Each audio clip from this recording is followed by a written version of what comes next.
প্রথমে যে এখানে যে প্ল্যানটা হয়েছে সেই প্ল্যানটা অনেক বড় এবং অনেক একটা সুন্দর স্টেডিয়াম সহ 5 স্টার হোটেল অ্যামিউজমেন্ট পার্ক সহ হবে এটা। তো ওটা একটা প্ল্যান হয়েছে, নিশ্চয়ই এটা বাস্তবায়ন হবে।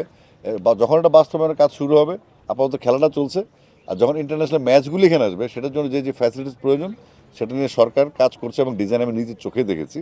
তো সুতরাং আপনাদের অপেক্ষা করতে হবে আরও কিছুদিন, আশা করছি ভালো কিছু হবে ইনশাল্লাহ।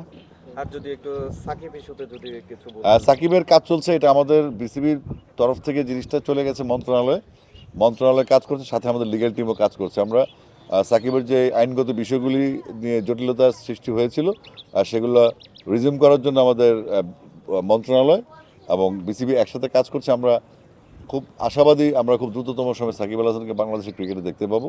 আপনার মতো, সাকিব ভাইয়ানদের মতো, সারা বাংলাদেশের মতো আমরা অপেক্ষা করছি। Thank you.